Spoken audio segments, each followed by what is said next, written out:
महात्मा उपासक डॉक्टर सोहनराज तातेड़ पुनरुत्थान और आत्मविज्ञान के बाद अब ला रहे हैं सनातन सत्य, जैसी दृष्टि वैसी सृष्टि, कुदरत कुदरती रचना एक कुदरत के कानून से शाश्वत सुख की प्राप्ति। लॉग इन करें www.drsohanrajtated.com, YouTube channel doctor Sohanraj Tated, play store से डाउनलोड करें mobile app doctor Sohanraj Tated. चंदेसु निम्मलयरा आईचेसु अयं पयासैरा सागरवर गंभीरा सिद्धा सिद्धिं मम दिशन्तु सिद्धा सिद्धिं मम दिशन्तु। हे मेरे भीतर विराजमान शुद्ध आत्मा भगवान और समस्त प्राणियों के भीतर विराजमान वही परमात्मा हम सभी मानवों को आशीर्वाद प्रदान करो कि हम भाई भाई की तरह रहें, वसुधैव कुटुंबकम का इस दुनिया में अवतरण हो, सबके साथ भातृत्व हो, सबके साथ भाईचारा हो, सब हिल मिल करके रहें, सब प्रेम से रहें, सब आदर के साथ में रहें। सनातन सत्य, यूनिवर्सल ट्रुथ, सार्वभौम सत्य, यह ultimate reality of this Cosmos हम आपको बताना चाहते हैं। क्यों बताना चाहते हैं? कि आपको सम्यक दर्शन देना चाहते हैं, आपको राइट विजन देना चाहते हैं, आपको सही रास्ता दिखाना चाहते हैं, आपकी रॉन्ग बिलीफ समाप्त करके आपके भीतर राइट बिलीफ का बीजारोपण करना चाहते हैं। जो एक बार व्यक्ति सम्यक दर्शन को जीवन में प्राप्त कर लेता है, वो निश्चित तौर से ब्लिस यानी शाश्वत सुख को प्राप्त कर सकता है। शाश्वत सुख हमारे जीवन का परम लक्ष्य है और वह प्राप्त करने के बाद कुछ भी प्राप्त करना शेष नहीं रहता है। सनातन सत्य आपको देने का हमारा उद्देश्य है कि आपको शाश्वत सुख की नींव लगे इस जन्म में, ताकि आने वाले जन्मों में आप उत्तरोत्तर उस पर मंजिलें बनाते बनाते आप आखिर मुक्ति को प्राप्त हो, मोक्ष को प्राप्त हो, आप जो है शाश्वत परमानेंट शाश्वत सुख को प्राप्त हो। ये सारा कार्य हम अलग अलग एपिसोड्स के माध्यम से करते हैं, अलग अलग विषयों के माध्यम से करते हैं। तो आज का हमारा बहुत सुंदर विषय है आलोचना, प्रतिक्रमण और प्रत्याख्यान। ये शुद्धिकरण की प्रक्रिया है, क्योंकि ये हमारा जो शरीर है, जो हमारा व्यवहार जगत है, व्यवहार जगत की शुद्धि बिना निश्चय जगत की शुद्धि नहीं है। यानी शुद्धिकरण करना जरूरी है, और शुद्धिकरण करने के लिए हमें किसी माध्यम की आवश्यकता होती है। उदाहरण के तौर पर किसी कपड़े पर बहुत गहरा दाग लग जाता है, तो हाई पावर का डिटर्जेंट पाउडर यूज करके उस दाग को उतारना पड़ता है। हमारे भी जन्म जन्मांतर से ये आत्मा कलुषित हो चुकी है, यानी आत्मा का मूल स्वभाव तो जो है वो मुक्ति वाला ही है, मूल स्वभाव तो वो मोक्षगामी स्वभाव है, लेकिन उसके ऊपर कर्म रज जम के अशुद्धि जम करके वो बॉन्डेड हो गई है, और वह अशुद्धि अज्ञान है और राग द्वेष है, मोह का संसार है, वो कषाय है। तो उसकी शुद्धि करनी है, ये हमारे जीवन का लक्ष्य है। और मुक्ति को पाने में कोई भी भाषा, लिंग, शरीर, संप्रदाय और जो है वह किसी भी रिचुअल्स वगैरह किसी भी जाति का व्यक्ति हो, कोई भी मुक्ति को प्राप्त हो सकता है। लेकिन एक सामान्य कंडीशन सबके साथ है कि आपको राग द्वेष को शून्य करना पड़ेगा, आपको अज्ञान को जीरो करना पड़ेगा। आपकी कॉजल बॉडी, कर्म शरीर और आपका ये लिंग शरीर है, उसको शून्य किए बिना शाश्वत सुख की प्राप्ति नहीं है। तो इसीलिए उसकी कोई प्रक्रिया होनी चाहिए। वो आज हम शुद्धिकरण, सब्लिमेशन की प्रक्रिया आपको बताते हैं।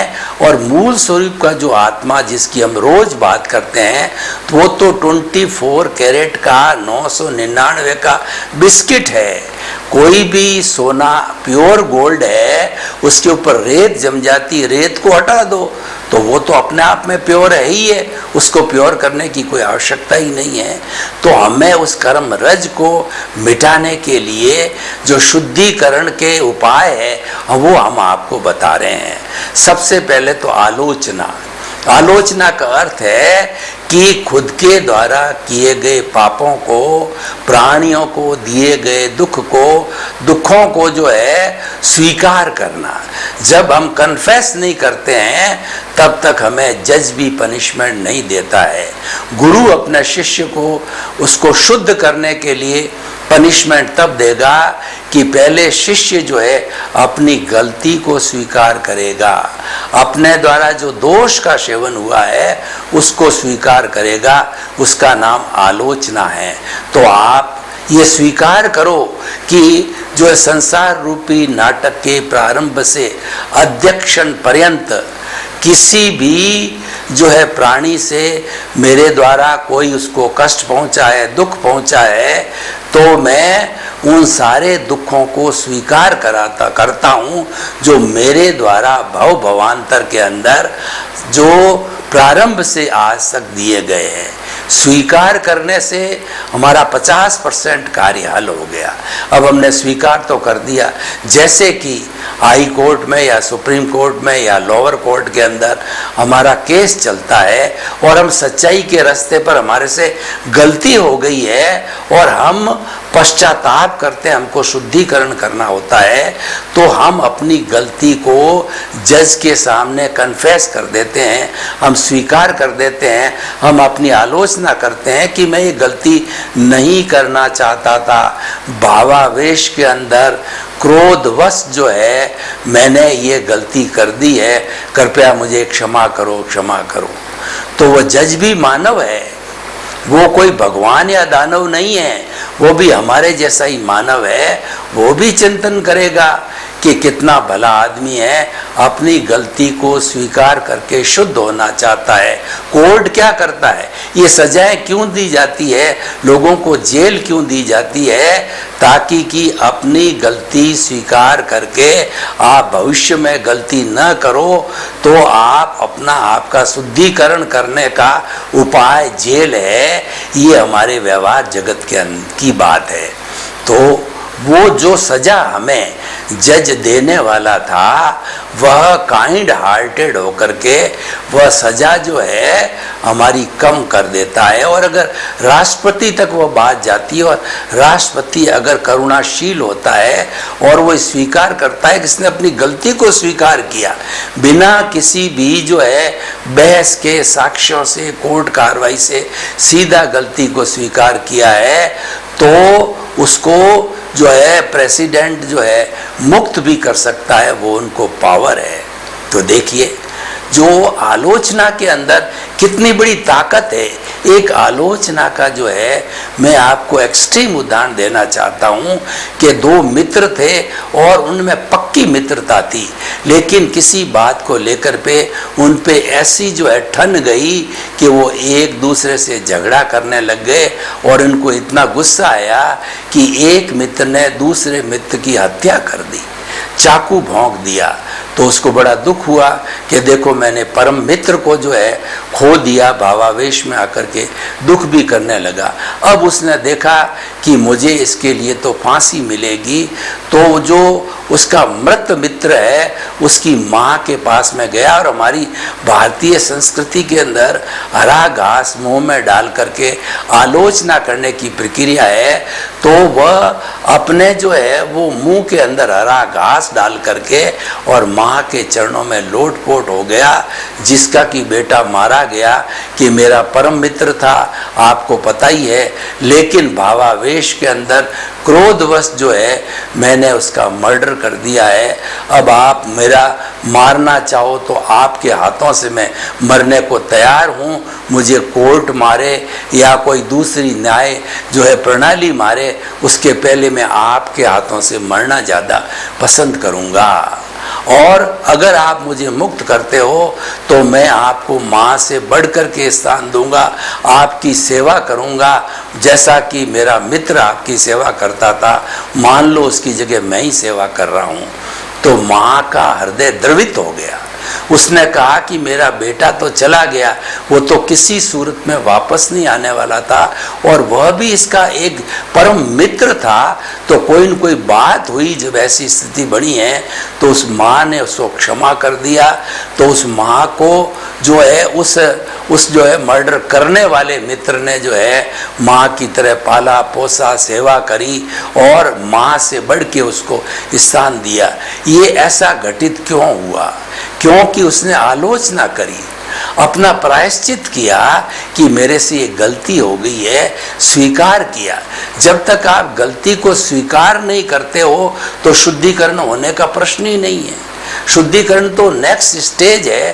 पहले तो स्वीकार करो, अपने द्वारा की गई गलती को स्वीकार करना, कन्फेस करना मुख्य बात होती है। तो ये सारा आलोचना है, उससे शुद्धिकरण होता है। दूसरा है प्रतिक्रमण। प्रतिक्रमण का अर्थ है कि जो अतिक्रमण हुआ है उससे पुनः लौटना। अतिक्रमण का अर्थ है ज्यादती करना। हमने किसी भी प्राणी के साथ में ज्यादती की, यानी उसको अनावश्यक रूप से उसको कष्ट पहुंचाया, उसको मारा पीटा और उसको प्रताड़ित किया। तो जितना जितना उसको कष्ट दिया है वह उसके साथ में अतिक्रमण है। प्रतिक्रमण का अर्थ यह है कि अब आप प्रायश्चित करो कि मैंने तुम्हारे साथ के अंदर जो है बहुत बुरा व्यवहार कर दिया, मुझे क्षमा करो, क्षमा करो, क्षमा करो। क्षमा की जब भावना होती है तब हमारा पश्चाताप चालू होता है। व्यक्ति भीतर ही भीतर ये चिंतन करे कि ये काम मेरे से गलत हो गया है, मुझे किसी को कष्ट नहीं देना चाहिए था, लेकिन कषाय के वशीभूत होकर के मैंने उसको कष्ट दे दिया, तो मैं इसका प्रतिक्रमण करता हूँ। प्रतिक्रमण का जैन धर्म में बहुत ऊंचा स्थान है।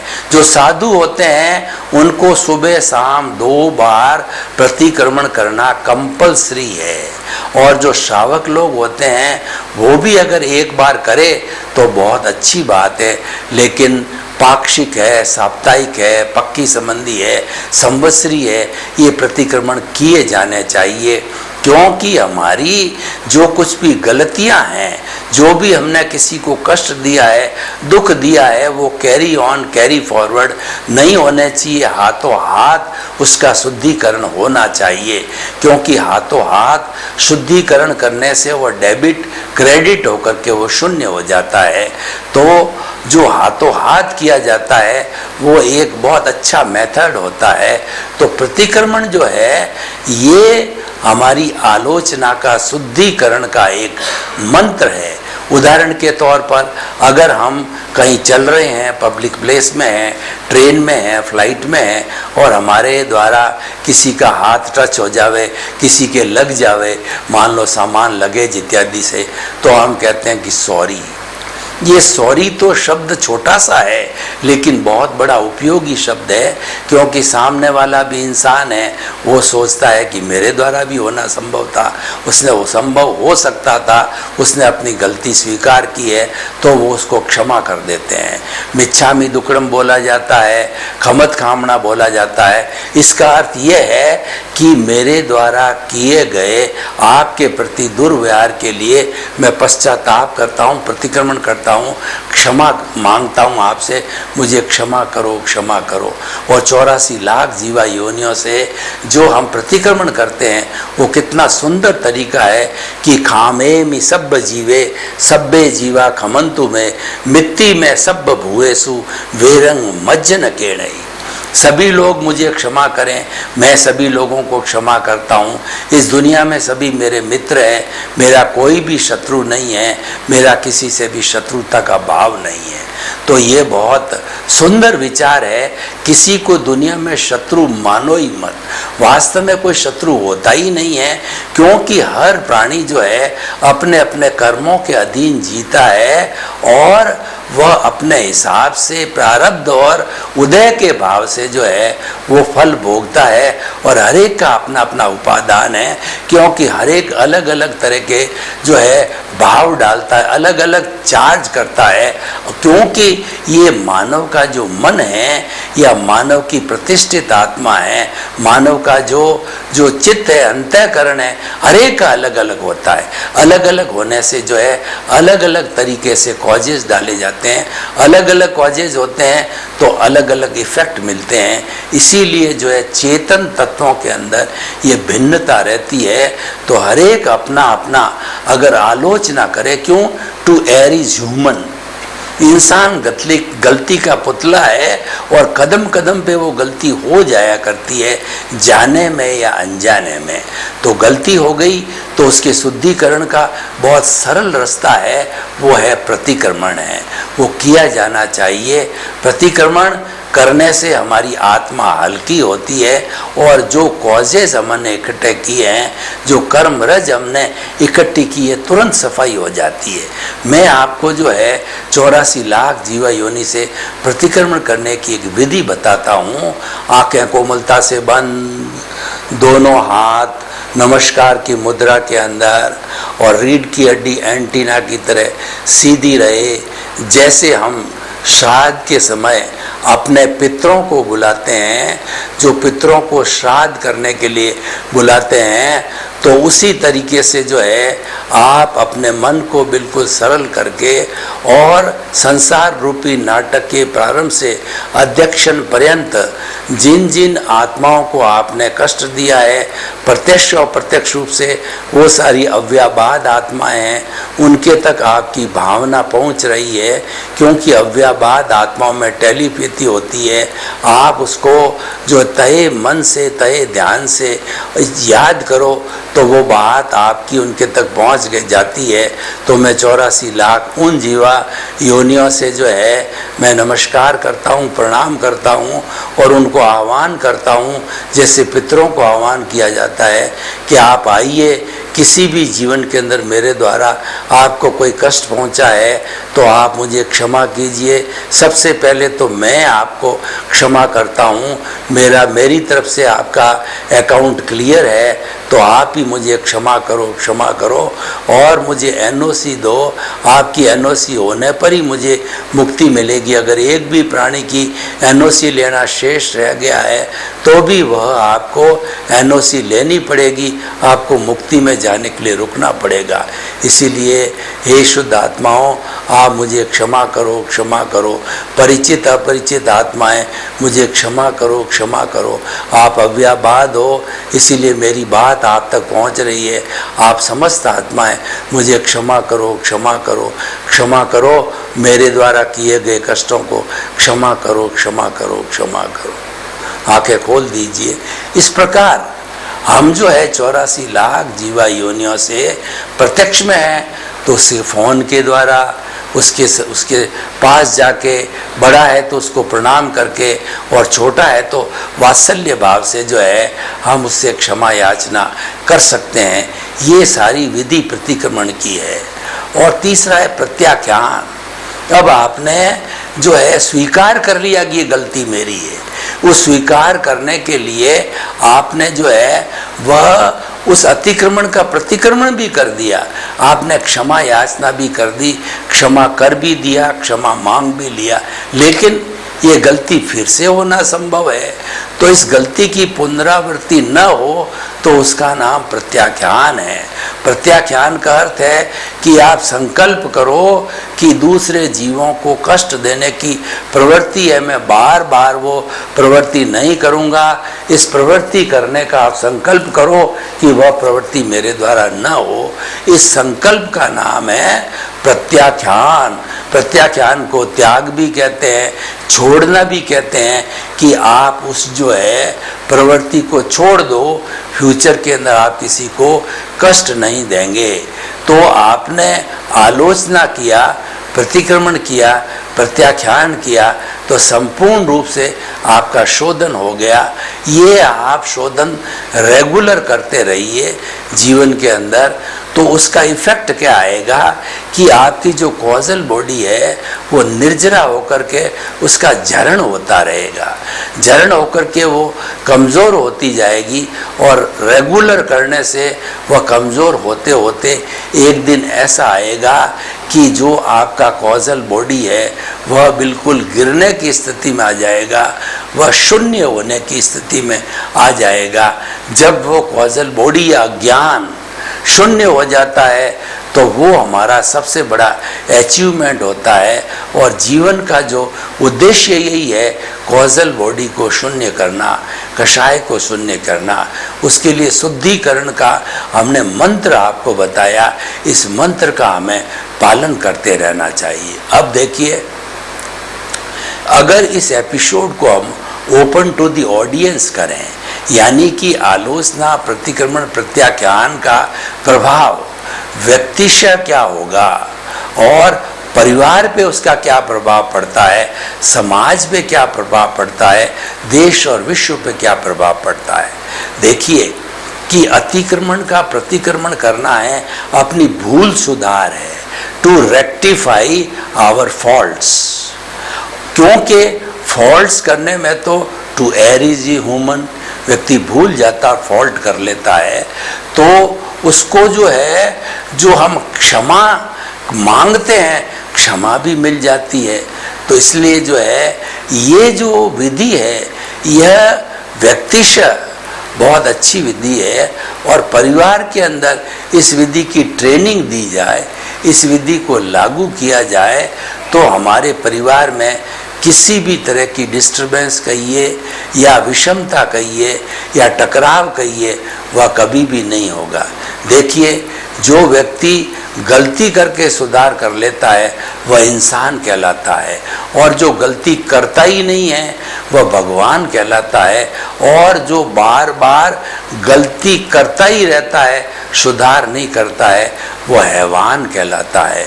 इसीलिए जो है हमें इंसानियत को बनाए रखने के लिए इस शुद्धिकरण के मंत्र का सहारा हमें रोज लेना चाहिए, और रोज का अकाउंट रोज मिटाते जाना चाहिए। हमारी जैन धर्म में संवत्सरी का बहुत प्रमुख स्थान है कि जो हम अगर डेली जो है रेक्टिफिकेशन नहीं कर सकते हैं, अपने किए गए दोषों को नहीं धो सकते हैं, तो कम से कम साल में एक बार जो है अपना शुद्ध अंतःकरण से संसार रूपी नाटक के प्रारंभ से अध्यक्षण पर्यंत जो है किसी को दिए गए कष्ट के लिए हमें क्षमा याचना करनी चाहिए, क्षमा देनी चाहिए, ताकि कि हम भी शुद्ध हो जाएं और औरों को भी शुद्ध कर दो। एक्चुअली ये कॉजल बॉडी है, यह जो है दूसरों को कष्ट देने से ही खड़ी होती, इसका मेन सोर्स यही है। तो जब हमने उस कॉज को ही मिटा दिया, कारण को ही मिटा दिया, तो फिर हमारी कॉजल बॉडी आगे जो है विकसित नहीं हो सकती है।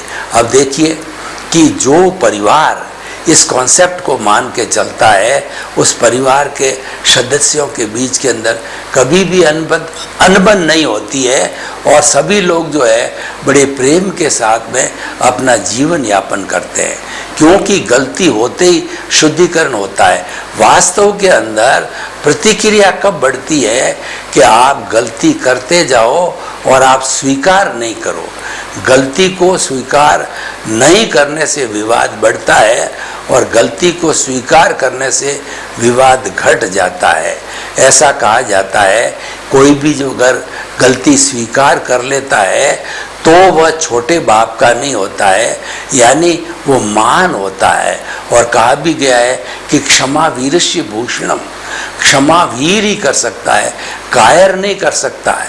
कायर तो जिसकी जितनी उसमें ताकत है, उस ताकत से जो है उसका मुकाबला करेगा, वह ईंट का जवाब पत्थर से देगा, वो टिट फॉर टैट करेगा, जो वह उसका बदला लेगा, और जो नेले पे दैला लगाएगा, क्योंकि वो उसी में अपनी विजय मानता है। और महापुरुष होते हैं, महावीर होते हैं, वो क्षमा करने में अपनी विजय मानते हैं। देखिए कि जो हमने हमारे इस जैन धर्म में ये बताया गया है कि हम लाखों योद्धाओं पर विजय पाने के बनिस्पत अपनी एक आत्मा पर विजय पा लेते हैं, तो आत्मा पर विजय पाने वाला वह जो है लोगों पर विजय पाने से जो है वह बड़ा गिना जाता है। क्योंकि खुद पर विजय अगर हम पा लेते हैं, खुद पर हम प्रतिक्रमण, आलोचना, प्रत्याख्यान लागू कर देते हैं, तो हमारे से गलती होगी नहीं, क्योंकि वो तो हाथों हाथ शुद्धिकरण हो जाता है और अभ्यास होते होते तो वह गलती भी नहीं होगी। तो इस तरीके से इसकी बहुत बड़ी वाइड एप्लीकेशन है। तो ये आलोचना, प्रतिक्रमण, प्रत्याख्यान का जो फॉर्मूला है, ये जो पद्धति है, ये अधिक से अधिक लोगों तक पहुंचानी चाहिए और लोगों को इसकी ट्रेनिंग दी जानी चाहिए।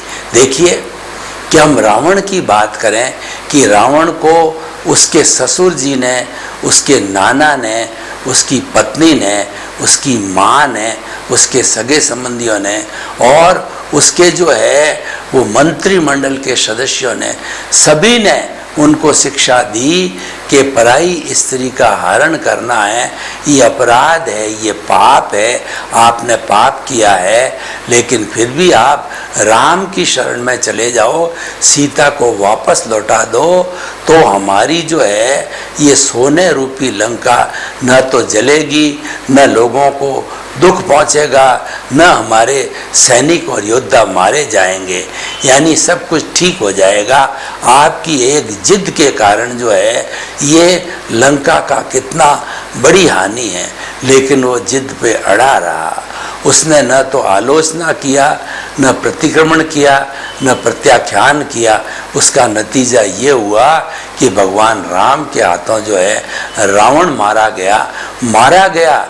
यहाँ तक ही सीमित नहीं है, हर साल मेघनाथ, रावण के पुतले जलाए जाते हैं और वो जो है दशहरे के दिन वो पुतले इसीलिए जलाए जाते हैं कि दुनिया को ये सबक देने के लिए कि आप अगर आलोचना, प्रतिक्रमण, प्रत्याख्यान को स्थान नहीं देते हो तो आप जो है हमेशा के लिए जो है निंदनीय हो जाते हो। तो पुतले को जलाया जाना, मतलब उन्होंने गलती तो एक बार की है, लेकिन कई शताब्दियां तो हो गई और कई शताब्दियां आने वाली है, तो इसी तरीके से रावण की निंदा होती रहेगी। ये क्यों होती है कि ये बुराई पे अच्छाई की जीत है। बुराई को अगर आलोचना, प्रतिक्रमण, प्रत्याख्यान से शुद्ध कर दिया जाता है तो व्यक्ति विजयी बन जाता है और इस शुद्धिकरण के द्वारा मानव की आत्मा उज्जवल होती है, मानव सुख को प्राप्त होता है और इस फार्मूले से जो है वो सारी हमारी मानव जाति भी प्रसन्न हो सकती है, आनंदित हो सकती है, क्योंकि ये सनातन सत्य है। आलोचना, प्रतिक्रमण, प्रत्याख्यान सनातन सत्य है और इसको करने से हमको शाश्वत सुख की प्राप्ति होती है। तो ऐसे गूढ़ रहस्यों वाले जो कार्य है हमें अपने जीवन में रोज करते रहना चाहिए। ये करते रहने से हम स्वयं जो है निर्मलता को प्राप्त करते हैं, हमारी आत्मा की प्योरिटी बढ़ती है। जब प्योरिटी बढ़ती है तो हम आगे से आगे शाश्वत सुख की ओर बढ़ते हैं। सर्वे भवन्तु सुखिनः, सर्वे सन्तु निरामया। लोक के सब जीवों को सुख मिले, शांति मिले, आनंद मिले, प्रेम मिले, सौहार्द मिले, सबके प्रति मंगल भावना शुभ। महात्मा उपासक डॉक्टर सोहनराज तातेड़ पुनरुत्थान और आत्मविज्ञान के बाद अब ला रहे हैं सनातन सत्य, जैसी दृष्टि वैसी सृष्टि, कुदरत, कुदरती रचना एवं कुदरत के कानून से शाश्वत सुख की प्राप्ति। लॉग इन करें www.drsohanrajtated.com। YouTube channel doctor Sohanraj Tated, play store से डाउनलोड करें mobile app doctor Sohanraj Tated.